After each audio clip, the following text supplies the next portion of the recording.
Bismillahirrahmanirrahim. Assalamualaikum warahmatullahi wabarakatuh. Wassalamualaikum. Afwan, saya tidak bisa berpantun. Bagus ya kalau ada yang memberi salam, dijawab salam. Saya ulangi lagi. Assalamualaikum warahmatullahi wabarakatuh. Waalaikumsalam warahmatullahi wabarakatuh. Syukran jazakallahu khair. Alhamdulillahirrahmanirrahim. Wassalatu wassalamu ala asrafil anbiya'i wal mursalin sayyidina Muhammadin wa ala alihi wa ashabihi ajma'in, amma ba'd. Yang kami hormati jajaran direksi Sekolah Islam Terpadu Darul Fikri Makassar, ada Ustaz Alfi Abbas Manggala, Ustaz Rasidin Adman, dan Ustazah Nurbaya. Yang kami hormati konsultan sekolah Kak Haryanti, yang kami hormati para pimpinan unit RTK, TK, SD, SMP, serta pimpinan-pimpinan departemen beserta jajarannya dari SIP Darul Fikri Makassar. Yang kami hormati Ketua Komite TKIP Darul Fikri Makassar seluruh jajaran pengurus. Yang kami hormati juga Ketua Panitia Haflah Hayrusana beserta seluruh anggota panitia, ayah bunda sekalian yang dirahmati Allah Ta'ala, serta anak-anakku sekalian yang ayah Tuhan saya ini.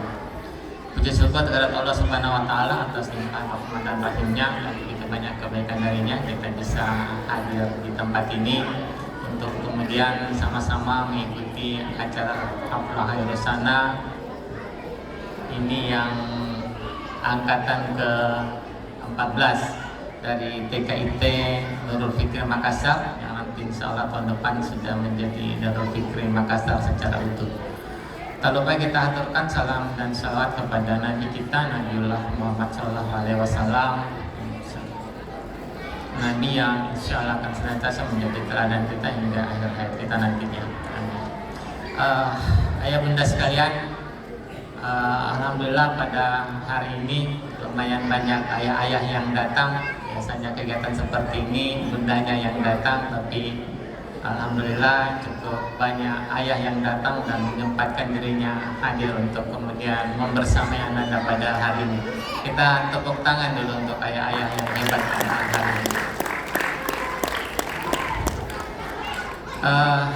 Sambutan ini mungkin berbagi tentang parenting. Afwan, saya mungkin untuk tahun ajaran ini belum pernah sempat bertemu untuk di kegiatan orang tua. Mudah-mudahan sedikit berbagi bisa menjadi bekal bersama, pengetahuan bersama untuk kemudian bagaimana kita membersamai anak-anak kita. Ayah bunda sekalian, orang tua yang baik adalah orang tua yang memberikan hadiah kepada anaknya, entah itu baju yang terbaik atau mungkin gadget terbaik, sekolah terbaik, makanan terbaik, dan semua atau segala sesuatu dalam bentuk materi yang terbaik untuk anak-anaknya. Bahwa sepertinya semua hal dalam bentuk materi yang kita berikan dengan sesuatu yang paling mahal itu kemudian bisa mewakilkan atau kemudian menghadirkan diri kita seutuhnya dalam pada diri anak kita, pada kecintaan anak kita kepada kita. Sementara orang tua yang mengagumkan atau orang tua yang hebat itu adalah orang tua yang memberikan dirinya untuk anak-anaknya. Sesuatu yang tidak akan bisa terhadirkan, teradakan berapapun uang yang atau berapapun banyaknya uang yang kita miliki. Ini yang terkadang kemudian kita luput dalam sebuah proses transformasi pendidikan di rumah. Sedikit sekali atau kita terkadang abai untuk kemudian bahwa bagaimana membentuk anak kita seperti apa kemudian mereka kita harus asuh dengan pola asuh terbaik. Itu terkadang kita cukup bergantung pada sekolah.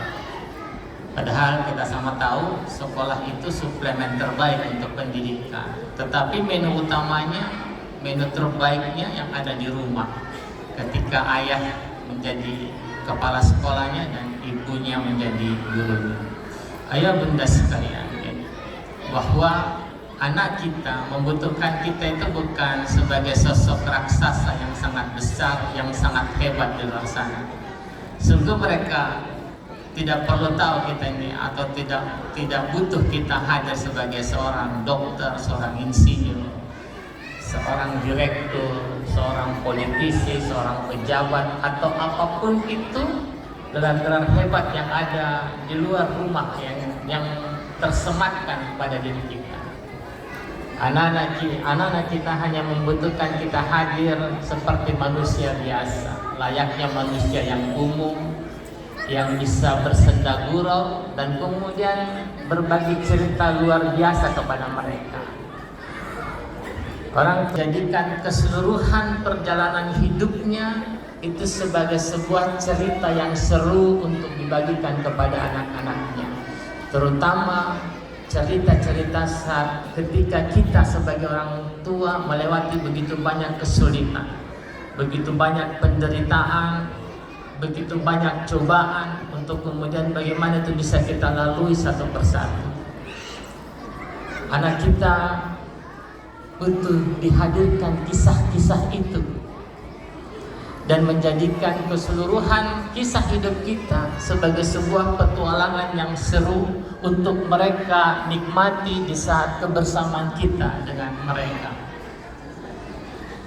Sehingga yang kita sekalian, untuk setiap kita yang hanya pandai memberikan materi kepada anak kita, kita mungkin akan terkenang sampai kita masuk ke liang lahat. Setelah itu seperti kita akan terlupakan.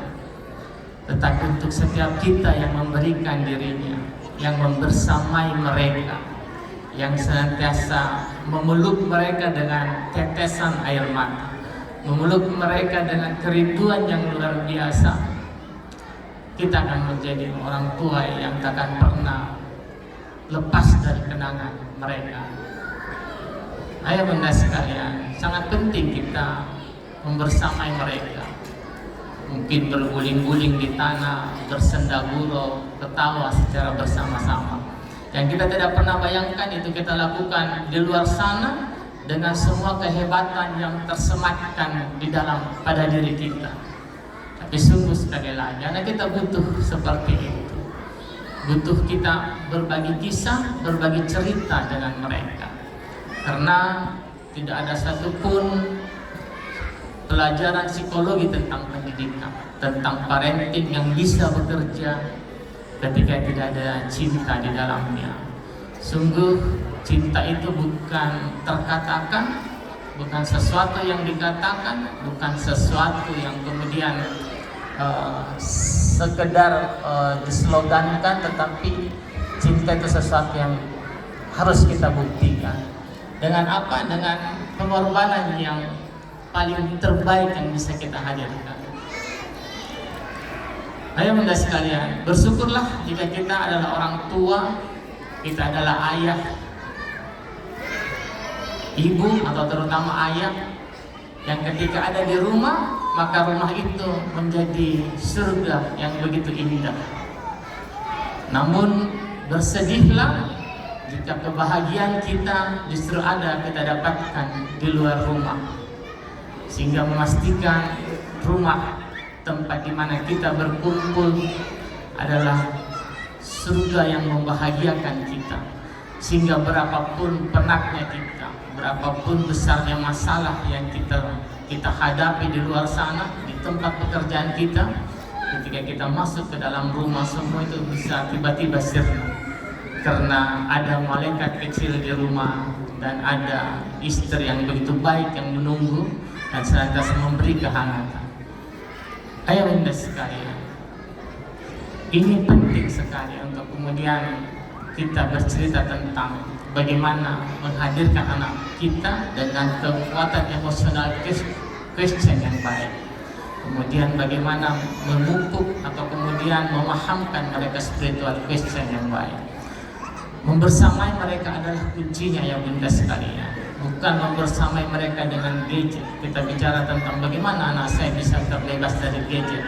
Ya bagaimana anak kita bisa bebas dari gadget. Untuk setiap masalah anak kita selalu menyuruh gadget menyelesaikan. Kita nggak ada untuk anak-anak kita.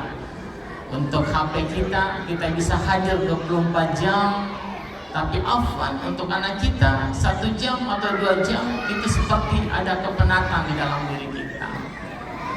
Sehingga mungkin pada kesempatan ini untuk ayah, untuk bunda yang ketika mendengar teriakan anaknya, tangisan anaknya, rewelan anak-anaknya dan lain sebagainya, kemudian merasa itu seperti suara-suara yang mengganggu, seperti suara-suara yang menambah kesulitan, yang menambah beban masalah. Beristighfarlah, karena sungguh apapun yang dihamparkan, dihadirkan anak kita, maka hampir bisa dipastikan itu adalah keseharian yang dilihat pada diri kita. Ayah bunda sekalian, terkadang kita ketika anak bermasalah dengan perilaku, maka kita fokus pada anak kita, bagaimana membaikkan perilakunya.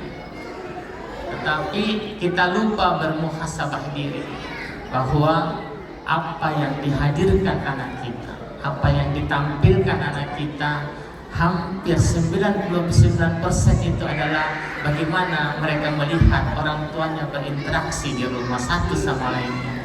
Bagaimana kemudian kita memperlakukan mereka dalam keseharian. Kalau kita suka marah di rumah, maka wajar anak kita ketika bermain membersamai temannya itu juga hadir dengan penuh kemarahan. Mereka sulit mengendalikan emosi karena orang tua mendidik mereka dengan tidak mampu mengendalikan emosi. Ketika ada anak kita yang suka menceritakan hal-hal yang buruk tentang temannya, maka bisa dipastikan di rumah itu mereka suka mendengarkan orang tuanya bergosip untuk hal-hal yang tidak penting dan tidak produktif dan lain sebagainya. Ketika ada anak yang suka mengambil merebut milik temannya, itu pun akan dijumpai di rumah. Seperti apa kita saling memperlakukan di rumah. Nah sehingga ya bunda sekalian, ketika ada perilaku buruk pada anak kita, maka yang paling penting adalah kita mengoreksi diri kita sebagai orang tua. Seperti apakah bangunan interaksi yang kita lakukan di rumah, seperti apakah kemudian pola asuh yang kita terapkan di rumah untuk bahwa itu yang kemudian membentuk anak-anak kita dengan semua perilakunya. Ini penting ayah bunda sekalian, kita sama-sama pahami bahwa semua masalah anak itu tidak akan pernah jauh dari masalah orang tuanya. Terkadang ada yang sangat sederhana biasanya. Kalau anak kita terantuk sesuatu, maka kita akan menyalahkan entah itu meja, entah itu kursi, atau entah itu temannya. Itu biasa refleks seperti itu, kita pukul mejanya, ah ini meja, ah ini kursi. Maksudnya gara-gara meja, gara-gara kursi, anak saya terjatuh. Padahal orang tua yang baik, orang tua yang hebat ketika anaknya yang terantuk sesuatu, maka anaknya dipahamkan untuk berhati-hati. Kalau kemudian terjatuh sampai berdarah karena bermain dengan temannya, obati saja lukanya. Sambil dipahamkan bahwa, nak, kalau bermain hati-hati. Nak, hidup itu ada resikonya.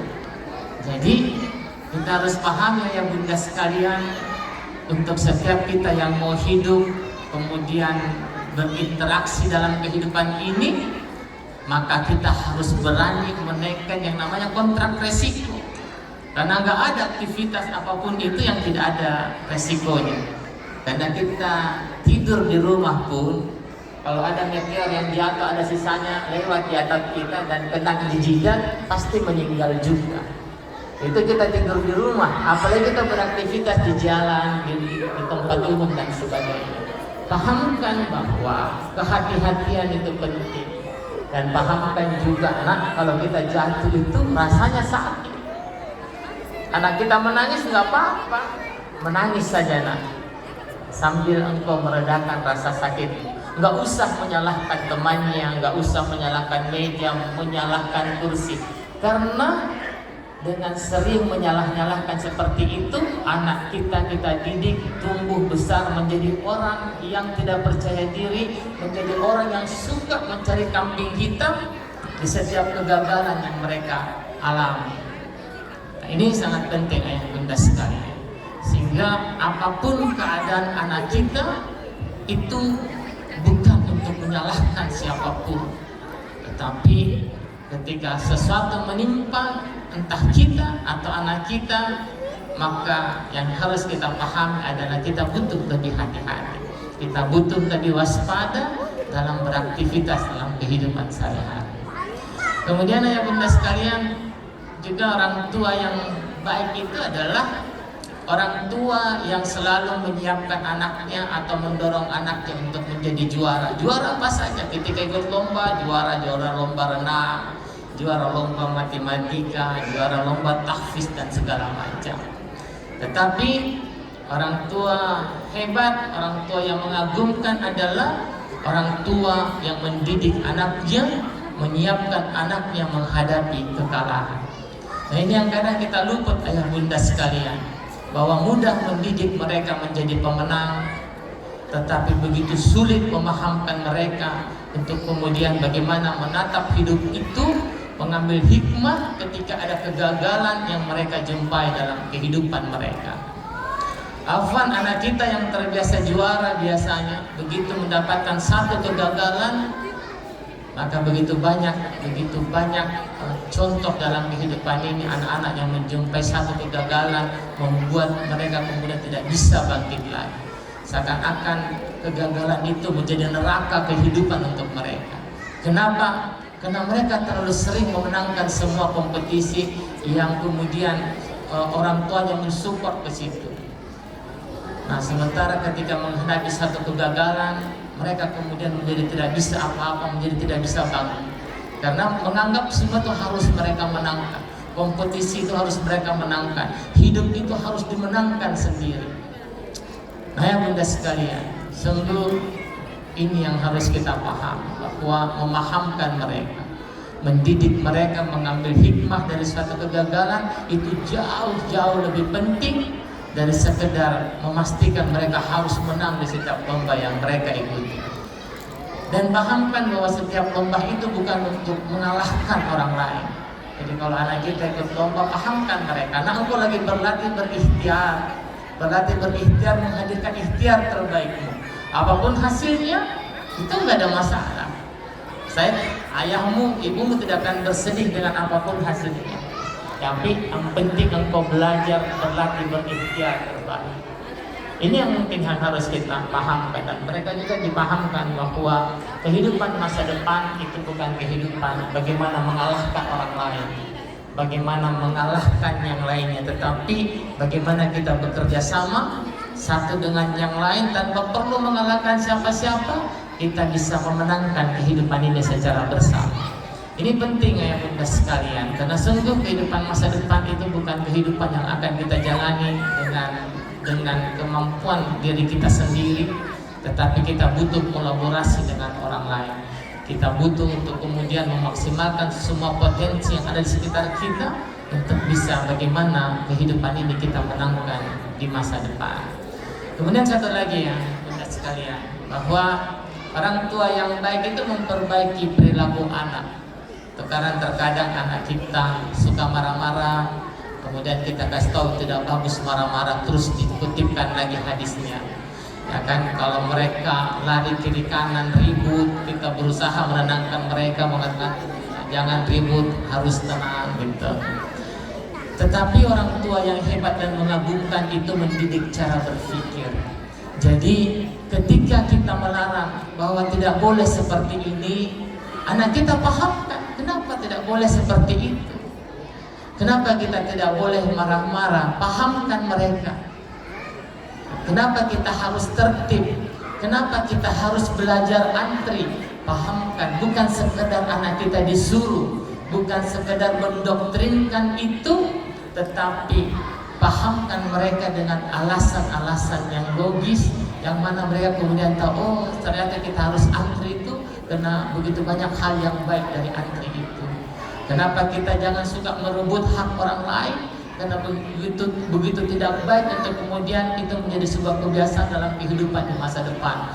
Pahamkan cara berpikir, pahamkan anak kita kenapa ada reason, kenapa ada alasan pada sesuatu yang tidak boleh atau sesuatu yang kita larang kepada mereka. Tidak sekedar melarang, tidak sekedar mengatakan tidak boleh, tetapi yang paling penting adalah mereka bisa paham kenapa ini tidak bisa, kenapa yang ini bisa, kenapa ini tidak boleh, kenapa ini boleh.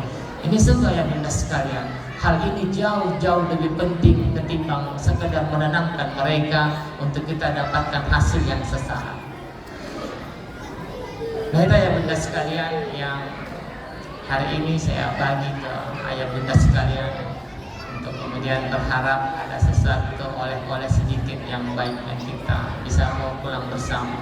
Dan intinya kemudian pada hari ini adalah pastikan kita adalah orang tua hebat yang mau memberikan dirinya untuk anaknya. Sungguh untuk setiap kita yang memberikan diri kita untuk anak kita, maka kita tidak perlu terlalu pusing dengan seperti apa pakaiannya, hadiahnya, atau apapun dalam bentuk materi. Dan mereka pun tidak akan butuh gadget ketika kita membersamai mereka.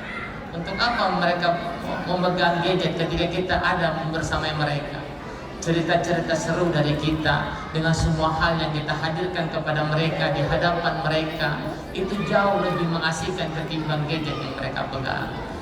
Sehingga Bunda sekalian, satu masalah gadget yang paling luar biasa yang harus kita pahami adalah dulu semasa kita ini, apalagi yang mungkin seangkatan dengan saya, di bawah-bawahnya lagi sedikit, kita dulu kalau bermain dengan teman, bermain di bawah hujan, atau kita bermain saling berburu satu sama lain, atau kemudian berlomba atau sekedar bermain bola, bermain di sawah, itu membahagiakan kita.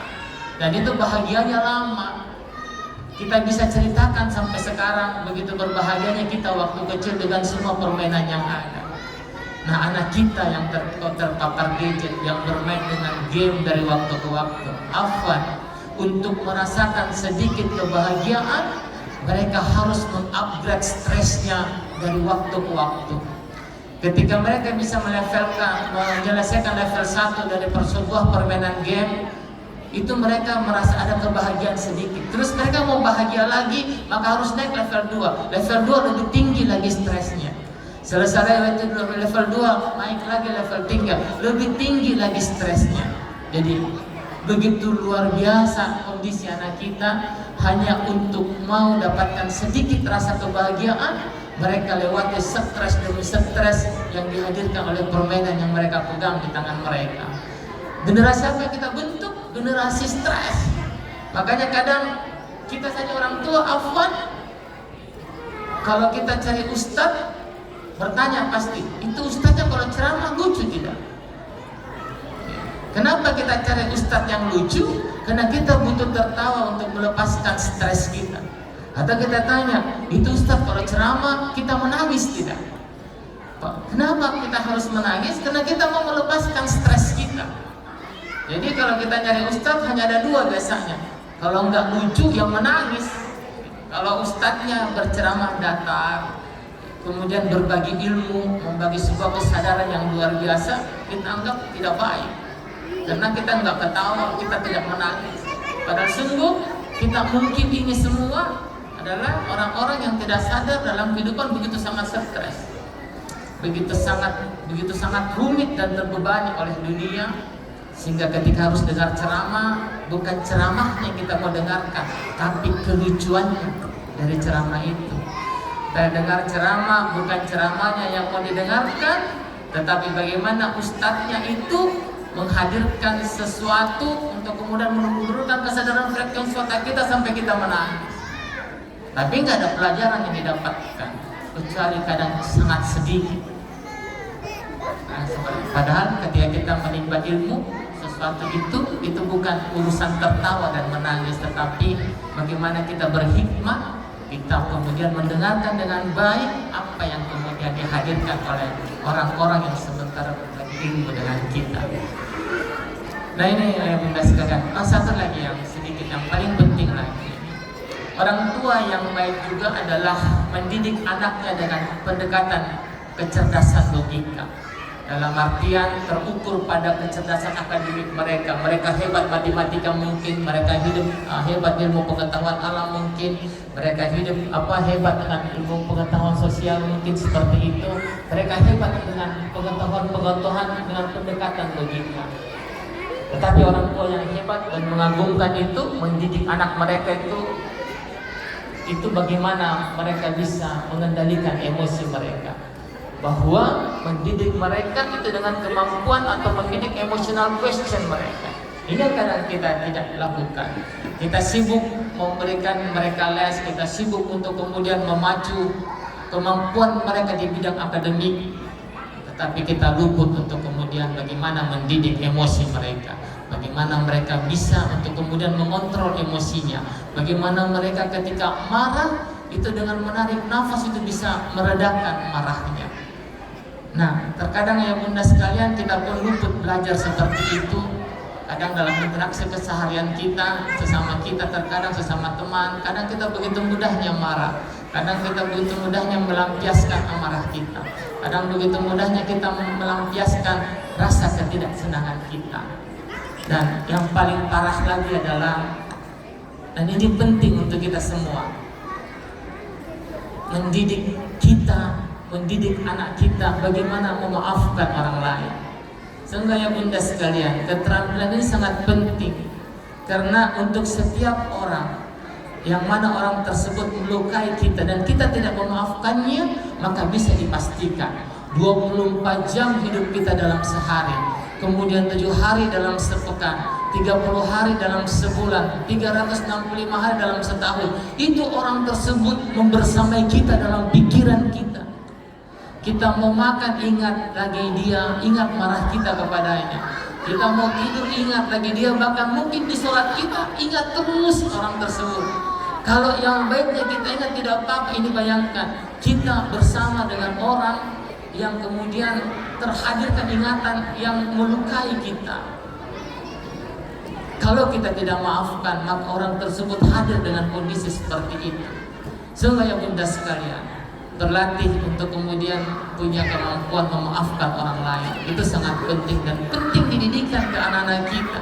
Karena hanya dengan memaafkan kita bisa membebaskan diri kita dengan semua hal atau dengan orang-orang yang melukai kita, yang mungkin akan bersama kita terus menerus dalam kehidupan kita ketika maaf itu tidak hadir untuk mereka. Nah ini ayah bunda sekalian, berharap ini bisa menjadi sesuatu yang baik, yang kemudian bisa terdidikan ke anak kita. Dan juga harus kita pahami, mendidik anak kita itu adalah bagaimana menyelami dunia mereka, bukan bagaimana mereka hadir di dunia kita, tetapi kita harus masuk menyelami dunia mereka. Tidak bisa kemudian standar kita, standar nilai kita yang kemudian ujuk-ujuk kita langsung hadirkan atau kita transfer ke anak kita. Tetapi selami dunia mereka, pahami mereka, kemudian hadir dengan panduan perilaku terbaik, hadir dengan akhlak-akhlak terbaik yang mereka bisa lihat dalam keseharian, maka itu bisa memastikan anak kita akan tumbuh berkembang dengan baik-baik saja dan tanpa perlu ada keraguan di dalamnya. Kemudian bunda sekalian, saya juga menyampaikan bahwa sekolah ini, Sekolah Islam Darul Fikri Makassar, pada kesempatan kemarin telah berselebrasi untuk menjadikan sekolah sebagai sekolah yang berbasis riset. Kenapa berbasis riset ayah bunda sekalian? Karena dengan pendekatan riset yang dikelola dengan berkelompok, maka kemampuan empat keterampilan soft skill, kemampuan masa depan itu bisa terhadirkan di situ. Yaitu yang pertama, kemampuan critical thinking mereka itu bisa terhadirkan untuk kemudian bagaimana mendidik anak kita dengan pendekatan riset itu. itu bisa hadir itu dengan pendekatan-pendekatan kritis. Mereka bisa bertanya kenapa begini, kenapa bisa seperti ini. Kemudian melatih kemampuan creativity thinking mereka di ranah problem solving. Dengan riset, ada observasi dan segala macam yang kemudian hadir dengan bagaimana semua pertanyaan apa, kenapa, kemudian bagaimana itu bisa diselesaikan, dan terakhir ada jawabannya, oh seperti ini jawabannya. Kemudian dengan riset juga mereka belajar berkolaborasi, bersinergi satu dengan yang lainnya untuk kemudian bisa menghasilkan sebuah karya lewat pendekatan riset. Dan dengan riset itu pula anak kita dilatih untuk mempresentasikan hasil risetnya. Bonusnya adalah anak kita ketika di level SMA, SMP, SMA itu sudah bisa menghadirkan karya ilmiah dengan teknik penulisan yang luar biasa. Nah, Afwan, begitu banyak sekarang mahasiswa di tingkat akhir itu kesulitan menyelesaikan skripsinya, bahkan membuat satu kalimat sederhana dengan subjek, predikat, objek, kemudian keterangan disingkat SPOK, itu mereka nggak bisa menghadirkannya dengan baik. Kenapa? Karena nggak ada yang melatih mereka, padahal itu pembelajaran yang harusnya di SMP sudah selesai, bahkan di SD itu sudah dideliver oleh gurunya. Tapi ketika mereka mahasiswa malah mereka gagal untuk kemudian bisa menghadirkan pikiran mereka, tulisan mereka dalam bentuk skripsi dengan baik. Dan situ Darul Fikir Makassar menghadirkan itu, berharap bagaimana sekolah dengan pendekatan basis riset bisa kemudian mengembangkan 4 kompetensi masa depan anak kita yang kemudian disesuaikan dengan level-level mereka. Jadi mulai dari level TK, SD, SMP, dan SMA itu kita hadirkan dengan seperti itu. Dan pendidikan kita juga adalah sebuah pendidikan berkelanjutan. Jadi setelah SD itu, setelah TK ada, ketika masuk SD itu sesuatu yang berkelanjutan dari apa yang dapatkan di TK. Setelah SD masuk di SMP itu pun sesuatu yang berkelanjutan untuk kemudian apa yang harus dihadirkan lagi untuk mereka. Dan setelah SMP masuk di SMA itu pun sesuatu yang kemudian memfinalisasi semua yang telah mereka dapatkan dari level TK, SD, dan SMP. Nah, sehingga berharap bunda sekalian pada kesempatan ini adalah bagaimana kemudian kita berkomitmen untuk terus menempatkan atau kemudian mengarahkan anak kita ke sekolah yang mana berkomitmen mengembangkan terus kemampuan kompetensi mereka untuk kompetensi hidup masa depan, sekolah yang berkomitmen terus mengembangkan akhlak mereka, tapi yang paling penting adalah juga sekolah yang berkomitmen bagaimana dari waktu ke waktu menanamkan tauhid yang baik, memahamkan keislaman yang baik, dan mendekatkan mereka untuk kemudian bisa mencintai Al-Quran, menjadikan Al-Quran sebagai kitab terbaik, sebagai petunjuk hidup mereka untuk semua masalah yang mereka hadapi. Saya kira ini yang bunda sekalian yang saya sempat bawakan pada kesempatan hari ini. Mohon maaf jika baru hari ini bisa berbagi sesuatu tentang parenting, dan mohon maaf jika ada beberapa kegiatan saya tidak bisa bersamai karena juga bertepatan dengan kegiatan yang lainnya. Dan saya ucapkan banyak terima kasih kepada bunda sekalian yang telah menitipkan anaknya di TKIT Darul Fikir Makassar untuk kemudian kita didik bersama, dan apa yang kita lihat dengan penampilan mereka itu sebuah pencapaian yang luar biasa dari anak-anak kita. Dan juga terima kasih banyak kepada jajaran pimpinan unit TKIT Darul Fikir Makassar serta seluruh jajaran dan guru-guru yang begitu luar biasa memandu anak kita, begitu sabar dan begitu fokus. Kita bisa lihat tadi ada 3 presenter cilik kita hadir, tampil begitu luar biasa. Kita kasih tepuk tangan dulu. Saya terus terang excited sekali dengan penampilan mereka, masih begitu sangat kecil, sudah sangat percaya diri, tidak terpatah-patah bicaranya, sangat luar biasa. Dan ini pastinya begitu luar biasa ustazahnya memandu mereka. Terakhir kepada semua tim panitia, saya ucapkan terima kasih banyak telah menyiapkan acara dengan baik sampai bisa terlaksana seperti sekarang ini. Dan berharap semua yang kita hadirkan yang dilakukan pada hari ini senantiasa diridai Allah Ta'ala. Afwan untuk masukan dari yang tadi Bapak Afwan yang manajer